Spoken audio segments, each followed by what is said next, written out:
नमस्कार दोस्तों किसी भी देश का अगर आप डेवलपमेंट देखेंगे वेस्टर्न कंट्रीज में जितने भी डेवलप कंट्रीज हैं वो पहले मान लीजिए एग्रेरियन सोसाइटी थी जहाँ पर एग्रीकल्चर डोमिनेट करता था।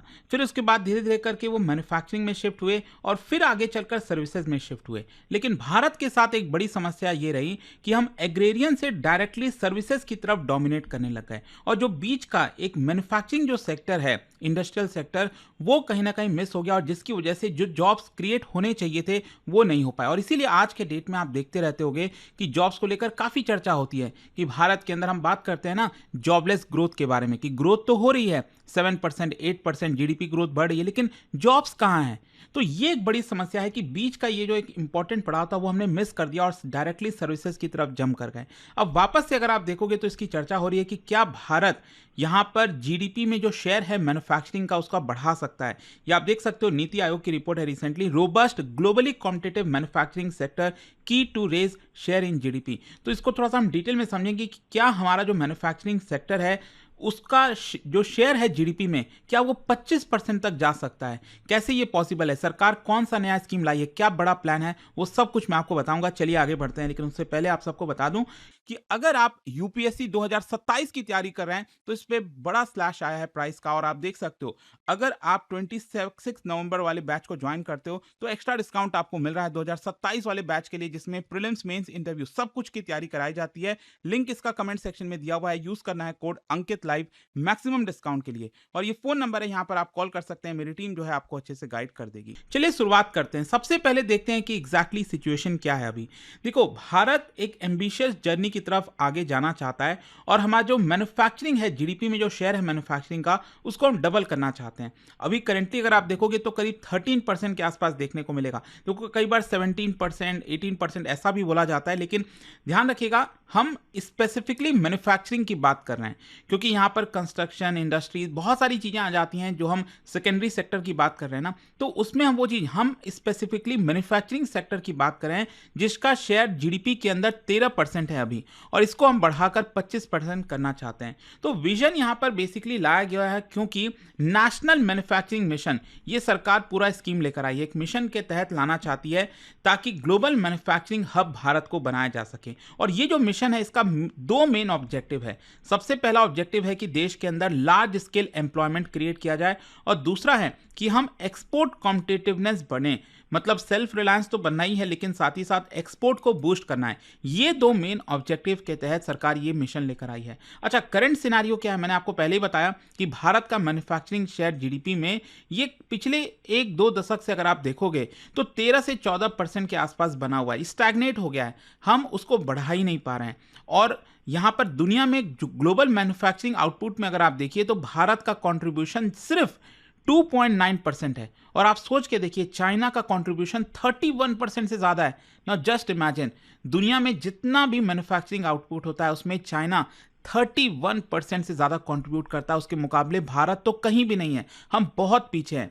और डिस्पाइट आप कह सकते हैं भारत का सर्विसेज ग्रोथ काफ़ी अच्छा है, लेकिन मैन्युफैक्चरिंग सेक्टर में बहुत सारे इश्यूज की वजह से पीछे हम रह गए। एक तो सबसे बड़ा लैंड और infrastructure bottlenecks, basically land reforms वगैरह उतना आ नहीं पाया जिसकी वजह से एक्विजिशन बहुत महंगा पड़ जाता है, इंफ्रास्ट्रक्चर और बहुत अच्छा है नहीं, तो इसकी वजह से एक बड़ी प्रॉब्लम हुई मैन्युफैक्चरिंग में। दूसरा स्किल गैप, मतलब मैन्युफैक्चरिंग सेक्टर में आपको अच्छे स्किल वर्कर्स चाहिए जो कि अगेन भारत में उतना नहीं है। हमारे पास वर्कर्स तो हैं लेकिन जो स्किल्ड होने चाहिए वो शायद आपको देखने को नहीं मिलेगा। लॉजिस्टिक कॉस्ट बहुत ज़्यादा है, अगर कोई सामान पोर्ट पर आ रहा है वहाँ से भारत के इंटीरियर में लेकर आना है उसका कॉस्ट ज़्यादा है। पॉलिसी फ्रेगमेंटेशन है, सेंटर कुछ और स्कीम ला रही है, स्टेट कुछ और ला रही है, दोनों अलाइन नहीं कर पा रहे हैं, तो इन सब की वजह से इश्यूज आ रहे हैं। तो अगर हमें मैन्युफैक्चरिंग जीडीपी का जो शेयर है उसमें 25% ले जाना है 2035 तक, तो यहाँ पर 10,000 करोड़ रुपए की आवश्यकता पड़ेगी बताया जा रहा है। मतलब 10,000 करोड़ का सीड फंडिंग किया जाएगा, प्राइवेट इन्वेस्टमेंट लाए जाएंगे। तो इसके तहत सरकार का एम है कि मैन्युफैक्चरिंग सेक्टर में जो है बूस्ट लाया जाए। अच्छा, ये जो मिशन की मैंने बात की, नेशनल मैन्युफैक्चरिंग मिशन, ये है क्या? देखो, ऑब्जेक्टिव सबसे पहला इसका ये है to make India globally competitive manufacturing economy. मतलब आज के डेट में हम मैन्युफैक्चरिंग में क्योंकि काफ़ी पीछे हैं, तो हाई वैल्यू प्रोडक्शन पर ध्यान देकर, स्पेशलाइजेशन पर ध्यान देकर, इनोवेशन लेड ग्रोथ करके हम मैन्युफैक्चरिंग इकोनॉमी बनना चाहते हैं। और इसका सबसे पहला कंपोनेंट है क्लस्टर बेस्ड रीजनल अप्रोच। क्या है कि पूरे देश को 7 रीजनल क्लस्टर्स में बांटा जाएगा, आइडेंटिफाई किया जाएगा। और ये भी मैं आपको बता दूं, ये कुछ ऐसे क्लस्टर्स आप देख सकते हो जैसे साउथ वेस्ट हो गया। क्या है कि क्लस्टर्स को बांटने का मेन मकसद ये है कि जो भी रीजन एक पर्टिकुलर चीज में स्पेसिफाई, मतलब उसकी जो ताकत है, तो उसको उसी तरफ पुश किया जाए। जैसे फॉर एग्जांपल अगर हम साउथ वेस्ट की बात करें, जहां बेंगलुरु और चेन्नई के आसपास, तो वहां पर हाई टेक जो सेक्टर्स हैं जैसे सेमीकंडक्टर, एरोस्पेस, तो उनको उधर की तरफ धकेला जाए ताकि वो और अच्छा कर सके उसमें। इसके अलावा north west, Delhi, NCR, Punjab, Haryana, वो वाला जो पूरा रीजन हो गया, वहां पर food products, consumer durables, electric vehicles, उसके ऊपर फोकस किया जाए। नॉर्थ सेंट्रल आगरा और जो प्रयागराज वाला पूरा रीजन है, वहां पर automotive spare parts, leather industry, non metallic products, उसके ऊपर फोकस किया जाए। नॉर्थ ईस्ट जो पूरा हमारे अरुणाचल प्रदेश, आसाम, मणिपुर है, तो वहाँ पर फार्मास्यूटिकल और बोटानिकल प्रोडक्ट्स ये काफ़ी ज़्यादा हम पुश कर सकते हैं। वेस्टर्न इंडिया में जो गुजरात और महाराष्ट्र वाला रीजन है, कैपिटल गुड्स, इलेक्ट्रॉनिक्स, फार्मा, उसको पुश किया जा सकता है। ईस्टर्न साइड में वेस्ट बंगाल में जो बेसिक मेटल्स हैं, आयरन एंड स्टील, उसके ऊपर फोकस किया जा सकता है। साउथ में जो होसूर वगैरह हो गया, वहाँ पर automotive component, capital goods, electronics, उसके ऊपर फोकस किया जा सकता है। तो बेसिकली ये 7 रीजन मोस्ट प्रॉब्ली आइडेंटिफाई किए जा रहे हैं ताकि जो हमारी स्ट्रेंथ है इलेक्ट्रॉनिक्स, ईवीज, उसके ऊपर फोकस हो। और जो क्लस्टर डेवलपमेंट होगा, ये बेसिकली इसके अंदर आपको प्लग एंड प्ले इंफ्रास्ट्रक्चर देखने को मिलेगा, मतलब logistic hub, research and development, जो जो वहाँ पर चीज़ें रिक्वायर्ड है ताकि मतलब आसान तरीके से चीज़ों को एक जगह से दूसरे जगह ले जाना हो, सब कुछ हो सके। तो ये रीजनल अप्रोच लाया जा रहा है नेशनल मैन्युफैक्चरिंग मिशन के तहत। और दूसरा है कि इसमें पैसा कितना लगेगा। मैंने आपको पहले ही बताया कि इनिशियल आउटफ्लो इसके अंदर 10,000 करोड़ लाया जा रहा है, लेकिन ध्यान रखिएगा ये 10,000 करोड़ रुपए सरकार अपनी तरफ से नहीं दे रही है। सरकार कुछ रुपए देगी, लेकिन मेनली प्राइवेट इन्वेस्टमेंट से, फॉरेन इन्वेस्टमेंट से ये पैसा लाने की कोशिश की जाएगी ताकि इसके अंदर इन्वेस्ट किया जाए। फिर जो है नेशनल मैन्युफैक्चरिंग मिशन के अंदर फोकस होगा हाई वैल्यू सेक्टर्स पे, solar, PV cells, modules, electric vehicle, इन सब सेक्टर्स के ऊपर फोकस होने वाला है। टेक्नोलॉजी और रिसर्च एंड डेवलपमेंट को पुश मिलेगा, मतलब जो एडवांस्ड मैन्युफैक्चरिंग है जैसे industry 4.0, robotics, AI driven automation, इसको प्रमोट किया जाएगा। डोमेस्टिक अगर रिसर्च एंड डेवलपमेंट कोई करता है, कोई कंपनी करती है, स्किल अपग्रेडेशन करती है, तो सरकार उसको इंसेंटिव प्रोवाइड करेगी। इसके अलावा यहाँ पर ट्रेड और मार्केट एक्सेस, मतलब कि ग्लोबल वैल्यू चेन इंटीग्रेशन होगा अगर हम ऐसा कर पाते हैं। यहाँ पर भारत और यूएस का ट्रेड डील भी बहुत इंपॉर्टेंट है, इसके बारे में आगे और डिस्कस करूंगा।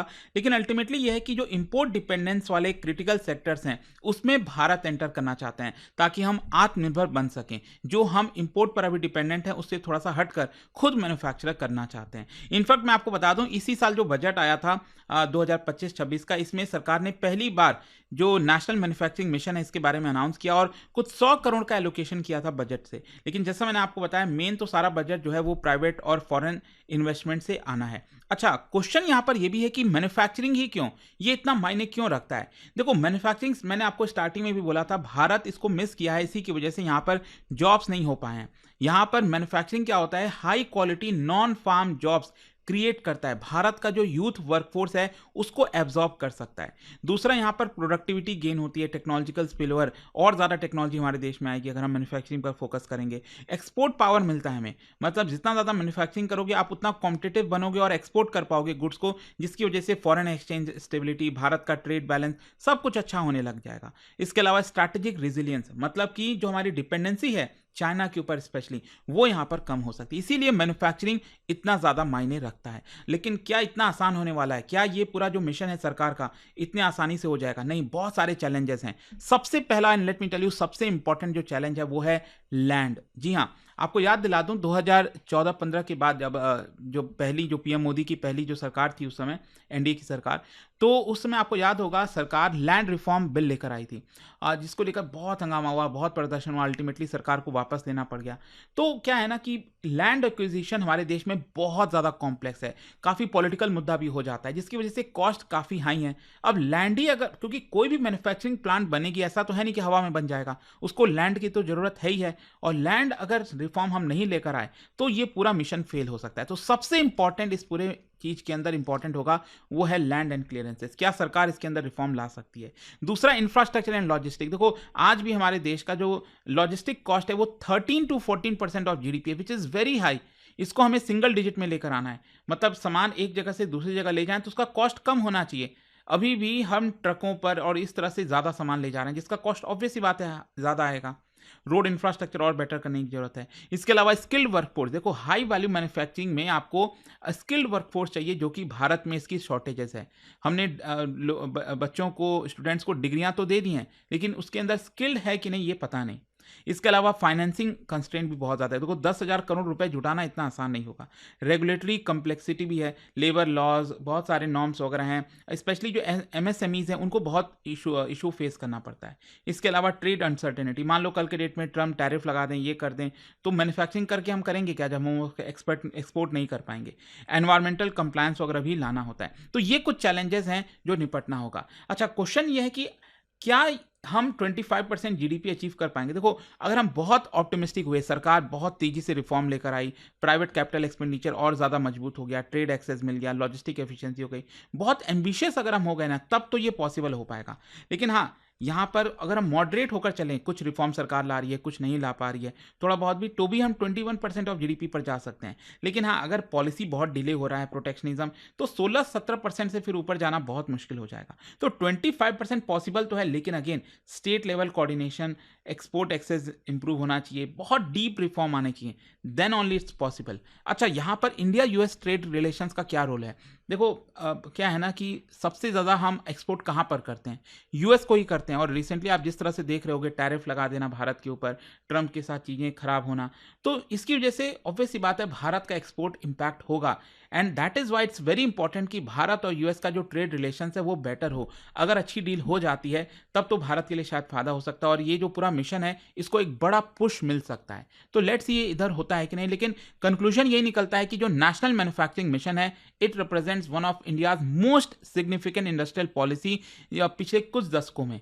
और अगर इसको सही से एग्जीक्यूट किया गया तो ये मिशन कहीं ना कहीं भारत को ट्रांसफॉर्म कर सकता है into global manufacturing power house, जहां पर मिलियंस ऑफ जॉब्स प्रोड्यूस हो सकते हैं और हमारी जो डिपेंडेंसी है इंपोर्ट पर वो कम हो सकती है। तो देखते हैं इसको लेकर क्या होता है। बट आई होप कि ये जो स्कीम की चर्चा चल रही थी और ये जो बातें हो रही थी मैन्युफैक्चरिंग के बारे में, वो आपको समझ में आई होंगी। और जाने से पहले एक बहुत ही इंटरेस्टिंग क्वेश्चन, क्या बता सकते हो इनमें से कौन सा सेक्टर ऐसा है which has highest share of India's total manufacturing GVA, gross value added जो है मैन्युफैक्चरिंग का, उसमें सबसे हाईएस्ट शेयर इनमें से कौन से सेक्टर का है? इसका राइट आंसर आप सब जानते हैं, मेरे इंस्टाग्राम पर तो मिलेगा ही, वहां पर अगर आप नहीं हो कोई बात नहीं, टेलीग्राम से ले सकते हैं इसका सही उत्तर। और दोस्तों जैसा मैंने आपको बताया, अगर आप स्टडी IQ पर 2027 की UPSC की तैयारी करना चाहते हैं, ये जो कोर्स है वो आपको काफी बेनिफिशियल होगा। इसमें प्रीलिम्स, मेंस, इंटरव्यू सब कुछ की तैयारी कराई जाती है। Use this code Ankit live, maximum discount के लिए लिंक कमेंट सेक्शन में दिया। अगर आपको कोई भी डाउट है, ये फोन नंबर है, यहाँ पर आप कॉल कर सकते हैं, मेरी टीम आपको अच्छे से गाइड कर देगी।